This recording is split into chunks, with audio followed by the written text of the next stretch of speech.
ఈ రోజు వినాయక చవితి.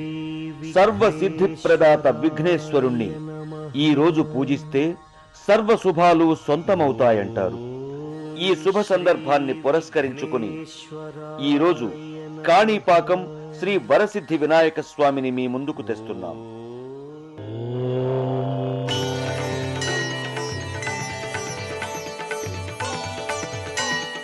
ప్రకృతి పురుషులకు పూర్వమే ఉద్భవించిన విశ్వవ్యాప్తమైన ప్రణవ స్వరూపమే గజాననుడు.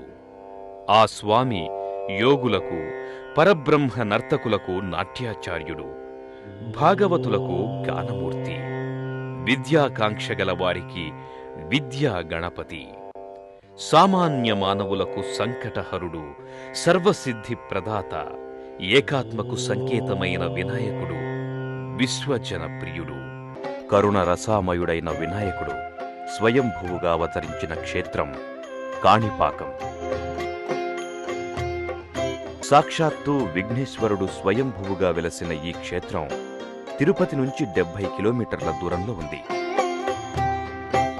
కాణిపాకంలో స్వయంభువుగా వెలసిన శ్రీ వరసిద్ధి వినాయక స్వామి క్షేత్రానికి సుమారు 1000 ఏళ్ల చరిత్ర ఉంది.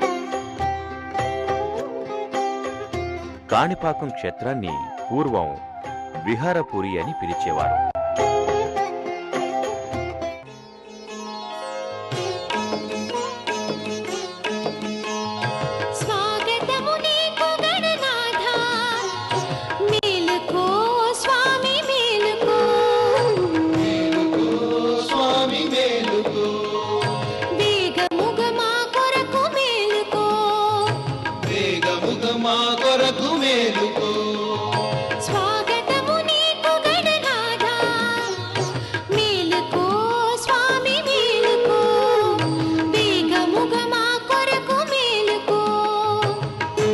ఆలయ ప్రాంగణంలో స్వామి ఆలయానికి ఎడమ పక్కన వరసిద్ధి వినాయక స్వామి ఉత్సవమూర్తుల ఆలయం మనకు దర్శనమిస్తుంది.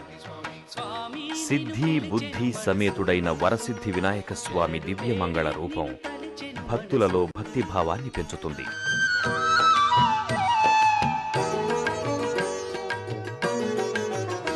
కాణిపాకం ప్రమాణాలకు పవిత్ర క్షేత్రంగా ఎంతో ప్రసిద్ధి చెందింది. ప్రమాణ పురుషుడైన వరసిద్ధి వినాయకుడే న్యాయ నిర్ణేత.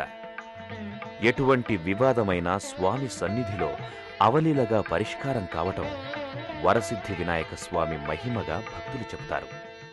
తగవులు తీర్చు వినాయక జగమున నీకన్న కలరే సాక్షి, పవిత్రముగా మనసున నీ సన్నిధి తగవరులై నిలిచి తప్పిదములు తెలుపరే అంటూ ప్రమాణాలు చేసే భక్తులు వారి తగవులు పరిష్కరింపబడిన అనంతరం లోకాధిపతి విఘ్నేశ్వరుడే దీనికి మూలకారకుడన్న సత్యాన్ని గ్రహిస్తారు. గర్భాలయంలోకి ప్రవేశించిన భక్తులు వరసిద్ధి వినాయక స్వామి దివ్యమంగళ శిలా విగ్రహాన్ని చూసి అలౌకిక ఆనందానికి చేరువవుతూ భక్తి సాగరంలో మునిగి తేలుతారు.